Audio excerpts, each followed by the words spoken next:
شاید براتون پیش اومده باشه که توی موقعیتی که مضطربین یه حرفی زدین یا یه کاری کردین که انگار که خیلی خود به خود و بدون فکر و یهویی اتفاق افتاده. حتی وقتی بعدش دقت میکنین با خودتون میگین چی شد این حرف رو زدم، چی شد این کار رو انجام دادم. انگار که اضطراب رو رفتارهای ما یه اثری میذاره. خب اضطراب با رفتارمون چی کار میکنه؟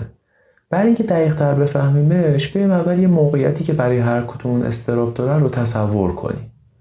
مثلا یه سخنرانی که توش اون مخاطبای من خودشون متخصصن، شاید با تجربه باشن، این میتونه یه موقعیت مضطرب کننده باشه. وقتی بهش فکر میکنیم، وقتی تصورش میکنیم، مثلا تصور میکنیم که فردا پس فردا قراره تو همچین موقعیتی باشی، اولین واکنشایی که میان تو تنتون، میان تو فکرتون چه واکنشایی هن؟ حدس میزنم احتمالاً یه عده‌ای به یه واکنشایی فکر کنن خود به خود که توشون فرار کردن، دور شدن یا کنسل کردن این موقعیت باشه. یه جوری پیچوندنش، حضور پیدا نکردن، دور زدنش، همه اینا رو ما بهشون میگیم رفتارهای اجتنابی. خب رفتارهایی که برای دور شدن، فاصله گرفتن یا در رفتن از اون موقعیتی هن که منو مضطرب میکنه. چون اون اضطراب برای من ناخوشایند، اذیتم میکنه، توش انگار که یه خطر و تهدیدی هست، تن من، روان من یکی از کارهایی که خود به خود انجام میده اینی که سعی کنه ازش فاصله بگیره، ازش دور بشه. برای شما همین اجتنابه هست توی روزمره‌تون کجا پیش میاد؟ شاید بپرسین خوبه یا بده این اجتناب؟ خب یه موقعهایی واقعا این ناخوشایندی، این خطری که ممکنه ما رو تهدید بکنه طوریه که بعدم نیست همچین که ازش فاصله بگیریم.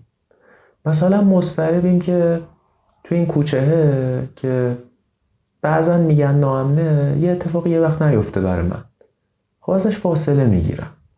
اما یه موقعی هم هست که این اجتناب کردنم داره واقعا اذیتم میکنه. توی یه فضای جدیدی هم، توی یه جمع جدیدی هم میخوام دوست پیدا بکنم، اما اضطراب اینی که نکنه رد کنن برخواست دوستی منو، نکنه خوب برخورد نکنن، باعث میشه که اصلا جلو نرم. یه جایی هم میتونه اذیت هم بکنه. این چیزی که خودمون میتونیم بهتر با خودمون بفهمیم و ببینیمش. کجا داره اذیتتون میکنه، کجا نه طبیعیه براتون.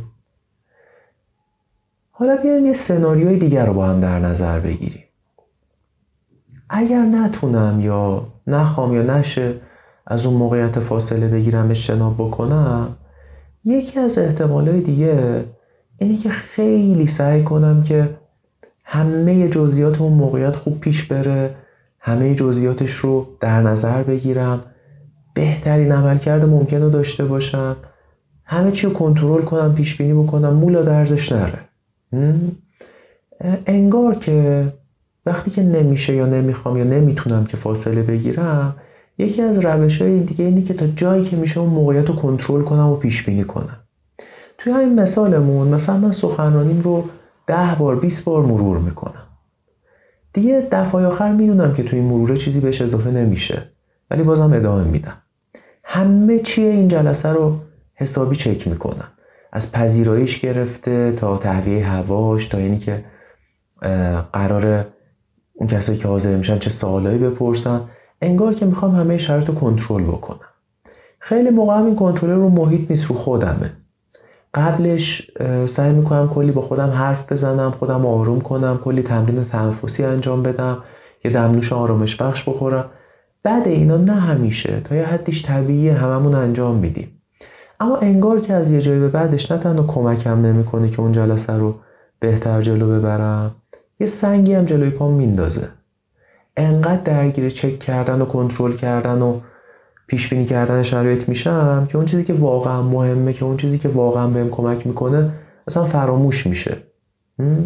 برای شما کجاها این پیش بینی کردن، کنترل کردن، این شاید پیشگیری حتی بشه بهش گفت، درد سرساز میشه؟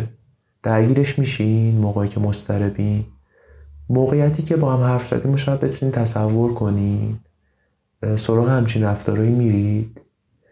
این دو نوع رفتار یه موقعی هم بهش میگن رفتارهای ایمنی توی حالا ادبیات روانشناسی، اما دو تا از عمده ترین واکنش‌هایی که ما موقع مضطرب بودن ممکن از خودمون نشون بدیم.